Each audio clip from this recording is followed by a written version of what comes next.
Vous êtes avec moi là, vous êtes tous là? Parce que si vous restez avec moi, on va changer le monde. Je ne sais pas si vous en souvenez, mais on a parlé de cette bracha de Sim Shalom. Je vais juste l'évoquer, on ne va pas revenir dessus. On avait dit Sim Shalom, la lettre Sin, Yud et Mem, ces trois lettres-là, c'est les premières lettres de Sehar, Yahin, Emet. Sehar, c'est le cheveu, Yahin, c'est le vin, Emet, c'est la mort. Et on avait dit ces trois interdictions-là sont les interdictions du Nazir. Celui qui prend sur lui une décision très importante de dire je me retire du vin et du raisin, de tout ce qui touche au raisin, je m'éloigne de la mort et je laisse pousser mes cheveux. Mais en vérité, je vais vous poser une question assez forte ici, auquel on ne réfléchit pas toujours. Ce qu'il faut d'abord, au préalable, expliquer, avant de rentrer dans cette question, c'est de dire que ces trois choses que le Nazir s'interdit, c'est ce qu'on appelle en hébreu des gvurot, des sévérités, des choses qui sont dures. La mort, c'est la sévérité la plus forte qui existe pour l'homme. Le vin est également appelé sévérité. Pourquoi ? Vous voyez dans le Seder de Pessah, par exemple, lorsqu'on verse ce vin-là, ce vin de la Gvoura, ce vin rouge, Ken. Et puis le cheveu, le cheveu, ça correspond à la Gvoura aussi. Alors si je m'éloigne de la mort et je m'éloigne du vin, tout va bien. Dans ce cas-là, j'aurais dû couper mes cheveux, puisque le cheveu correspond à la Gvoura. Comment se fait-il que le Nazir, à l'encontre des deux premières interdictions, va laisser pousser ses cheveux? Il va faire le contraire de la logique de cette Gvoura, de cette force du mal, de cette force négative qu'il aurait dû éradiquer. Il va au contraire laisser pousser ses cheveux. Et ça, c'est la question que je voulais poser, justement, après avoir expliqué ces trois points-là. Pour bien comprendre, on l'avait dit, chacun des six tzadikim correspond à ces degrés-là. On avait dit, la mort, c'est Adam Arishon qui l'a introduit dans le monde. Et puis, David, c'est celui qui va rétablir la vie éternelle. On avait dit, le vin, c'est Noach, puisqu'il va boire et s'enivrer et fauter par là, en tout cas à cause de son fils.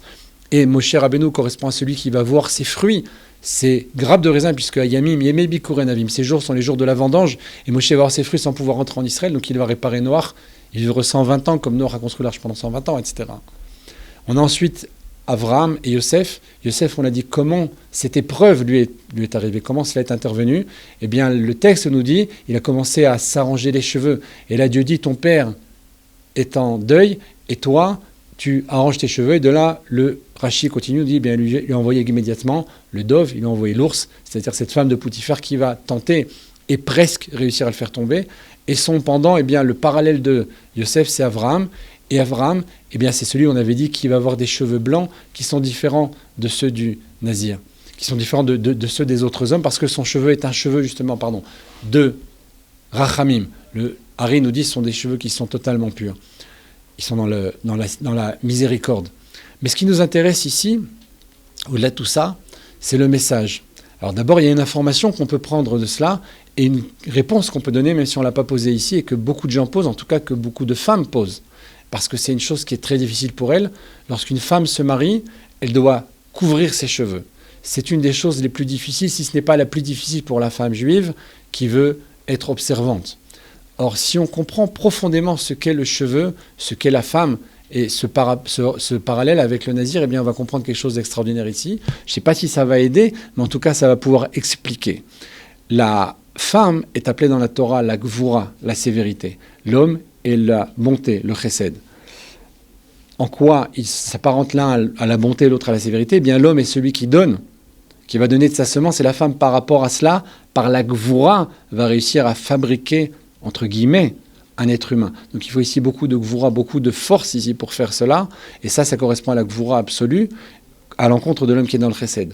Donc on voit ici que la femme est elle-même, d'après la Torah gvoura. Un des exemples qu'on donne dans les textes, c'est que l'homme fait sa bar mitzvah à 13 ans, il devient un homme à 13 ans. 13 ans, c'est les 13 attributs de miséricorde, et la femme devient femme à 12 ans, et 12 ans, c'est la sévérité, comme il y a 12 tribus, et 12 mois dans l'année. Le 12, c'est le partage, 12 qui devient 24, avec les 24 000 morts, etc. Les exemples sont nombreux, ils sont pléiades. Mais l'idée ici, c'est que le 12, c'est le partage de ces 12 heures de jour, 12 heures de nuit, de ces 12 mois, de ces 12 tribus. Dès qu'on a 12, on est dans le féminin, on est dans le partage, on est dans la gvoura, la distinction. Cette femme-là, On aurait pu dire, au moment où elle devient femme, à 12 ans, elle doit couvrir ses cheveux. Pourquoi elle le fait au moment du mariage et pourquoi spécialement à ce moment-là et pourquoi elle doit le faire? Et bien pour la raison qu'on a évoquée ici. Puisque le cheveu correspond à la gvoura, correspond à la sévérité, et que la femme elle-même est gvoura, lorsqu'elle devient la gvoura absolue parce qu'elle est en présence d'un homme, parce qu'elle est mariée, qu'elle va pouvoir donner naissance, elle va pouvoir, entre guillemets, encore une fois, fabriquer, créer un enfant. Le mot créer appartient à Dieu, donc c'est pour ça que je dis fabriquer volontairement, transformer cette semence en un être humain, eh bien elle est gvoura de la gvoura. Il y a une espèce de gvoura double ici. À la fois son être propre, qui est la femme, qui est gvoura, et en même temps le cheveu qui représente la gvoura. Donc à ce moment-là, lorsqu'elle est en présence de cet homme qui devient son mari, eh bien elle doit couvrir ses cheveux pour éviter qu'il y ait trop de gvoura, trop de sévérité pour elle, pour son couple et pour le monde tout entier. Ça, c'était en passage une explication par rapport à la couverture des cheveux pour la femme.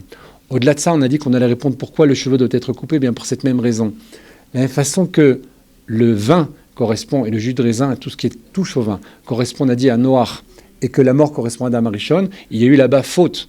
Le cheveu correspond à Abraham. Abraham est celui qui maîtrise la gvoura, et celui qui répare la gvoura, donc lui est dans le chesed, lui est dans la bonté, il est dans le bien absolu qui transforme le monde de l'idolâtrie à l'être unique, du mal au bien, eh bien lui-même peut laisser pousser les cheveux, lui-même, le nazir, à l'image d'Abraham, peut laisser pousser ses cheveux, même si après ils sont gvoura, même s'ils sont sévérité, grâce à Abraham qui a fait cette réparation de changer le monde, eh bien à l'encontre des deux premières interdictions, son cheveu pourra laisser pousser, justement parce qu'il correspond à Abraham dans la réparation absolue.